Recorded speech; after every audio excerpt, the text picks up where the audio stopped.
പാലക്കാട്ടുകാരുടെ ഒരു നാടൻ കൂട്ടാനാണെന്ന് കാണിക്കുന്നത്. അതിനായി 1 കപ്പ് വെള്ളപ്പയർ എടുത്തിട്ടുണ്ട്. വെള്ളപ്പയർ നല്ലപോലെ കഴുകിയതിന് ശേഷം കുക്കറിലേക്ക് ഇട്ട് കൊടുക്കുകയാണ് ചെയ്യുന്നത്. വെള്ളപ്പയർ വേവുന്നതിനാവശ്യമായ വെള്ളം കൂടെ ചേർത്ത് 3-4 വിസിലടുപ്പിച്ചെടുക്കാം. കുതിർത്ത വെള്ളപ്പയറാണെങ്കിൽ 3 വിസിലിൽ തന്നെ നല്ലപോലെ വെന്ത് കിട്ടും. ഞാനിപ്പോൾ ഇതിൽ ഉപ്പൊന്നും ചേർത്തിട്ടില്ല. ഇതിലേക്ക് നെല്ലിക്ക വലുപ്പത്തിൽ പുളി കൂടി വെള്ളത്തിലിട്ട് വെക്കണം. കുക്കറിൽ വിസിലടുപ്പിച്ചെടുത്തിട്ടുണ്ട്. ഇനി ഇതിലേക്കുള്ള മസാലക്കൂട്ട് റെഡിയാക്കാം. 2 ടേബിൾ സ്പൂൺ അളവിൽ മല്ലി ചേർത്തിട്ടുണ്ട്. എരിവിനാവശ്യമായ 3-4 വറ്റൽമുളക് ചേർത്ത് കൊടുത്തിട്ടുണ്ട്. 1/4 ടീസ്പൂണോളം ഉലുവ, 1/4 ടീസ്പൂണോളം ജീരകം, 1 കൈപ്പിടി അളവിൽ ചെറിയ ഉള്ളി വൃത്തിയായി ക്ലീൻ ചെയ്തത് കൂടെ ഇട്ട് കൊടുത്തിട്ടുണ്ട്. ഇതിലേക്ക് എണ്ണ ഒട്ടും ചേർക്കേണ്ടതില്ല. ഇത് ഇങ്ങനെ തന്നെ ഡ്രൈ ആയിട്ട് വറുത്തെടുക്കുകയാണ് ചെയ്യുന്നത്. ചെറിയ തീയിലിട്ട് അധികം കരിയാതെ തന്നെ ഈ മസാലക്കൂട്ട് വറുത്തെടുക്കണം. മല്ലി ചെറുതായി പൊട്ടിത്തുടങ്ങാൻ തുടങ്ങിയിട്ടുണ്ട്. മസാലയുടെ വറവെല്ലാം ഏകദേശം ആയി വന്നിട്ടുണ്ട്. ഇനി ഇതിലേക്ക് 1 ടേബിൾ സ്പൂൺ അളവിൽ തേങ്ങ ചിരവിയത് കൂടെ ചേർത്ത് കൊടുക്കുന്നുണ്ട്.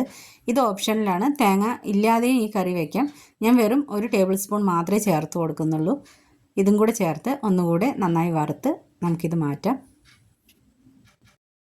ചെറിയ ഉള്ളി അധികം ചേർക്കുന്നത് കൊണ്ട് തന്നെ ഈ കറിക്ക് നല്ല ടേസ്റ്റും ആയിരിക്കും, നല്ല കൊഴുപ്പും ഉണ്ടാവും.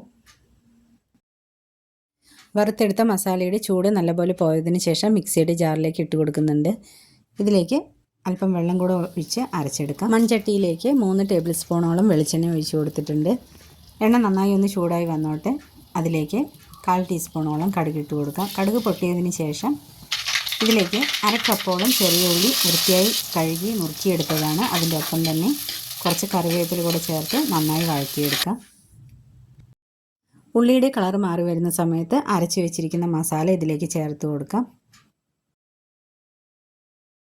മസാല ചേർത്ത് കൊടുത്തതിന് ശേഷം ഇതിലേക്ക് 1/4 ടീസ്പൂണോളം മഞ്ഞൾപ്പൊടി കൂടെ ചേർത്ത് കൊടുക്കുന്നുണ്ട്. എല്ലാം കൂടെ ഈ എണ്ണയിലിട്ട് നല്ലപോലെ ഒന്നുകൂടെ വഴറ്റിയെടുക്കാം.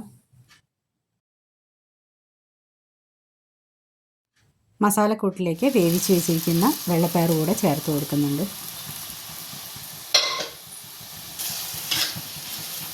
മസാലയും വെള്ളപ്പയറും എല്ലാം കൂടെ നല്ലപോലെ ഒന്ന് മിക്സ് ചെയ്തെടുക്കാം.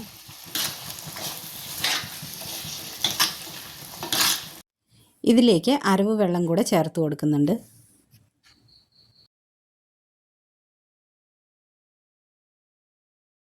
മസാല ചേർത്ത വെള്ളപ്പയർ നല്ലപോലെ തിളച്ച് വരുന്ന സമയത്ത് നേരത്തെ എടുത്തു വെച്ചിരുന്ന പുളിവെള്ളം കൂടെ ചേർത്ത് കൊടുക്കുന്നുണ്ട്.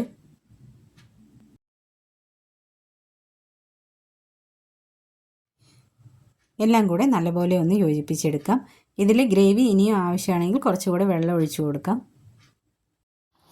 കറി നല്ലപോലെ തിളച്ച് വരുന്നുണ്ട്. ഇനി ഇതിലേക്ക് ആവശ്യത്തിനുള്ള ഉപ്പ് കൂടെ ചേർത്ത് കൊടുത്ത് നന്നായി ഒന്ന് ഇളക്കി യോജിപ്പിച്ചെടുക്കാം. മസാലയെല്ലാം പിടിച്ച് കറി നല്ലപോലെ പാകമായി വന്നിട്ടുണ്ട്. പാലക്കാട്ടുകാരുടെ സ്പെഷ്യൽ വെള്ളപ്പയർ പുളിയാണിത്. വളരെ ടേസ്റ്റുള്ള ഒരു കറിയാണ്. ചൂടാറുന്നതിനനുസരിച്ച് ഈ കറി ഒന്നുകൂടെ കുറുകി വരും. അപ്പോൾ അധികം ലൂസായിട്ടുള്ള കറിയാണ് ആവശ്യമെന്നുണ്ടെങ്കിൽ കുറച്ചുകൂടെ ഗ്രേവി പരുവത്തിൽ ഉണ്ടാക്കിയെടുക്കാം. അല്ലെങ്കിൽ കുറുകിയ രീതിയിൽ കഴിക്കുകയാണെങ്കിൽ ഇതുപോലെ ഉണ്ടാക്കിയെടുക്കാം. വീഡിയോ ഇഷ്ടപ്പെടുകയാണെങ്കിൽ നിങ്ങളുടെ അഭിപ്രായങ്ങളെല്ലാം കമൻറ്റ് ബോക്സിൽ അറിയിക്കൂ. അടുത്ത നല്ലൊരു വീഡിയോയുമായി ഇനി വീണ്ടും വരാം. അതുവരെ എല്ലാവർക്കും താങ്ക്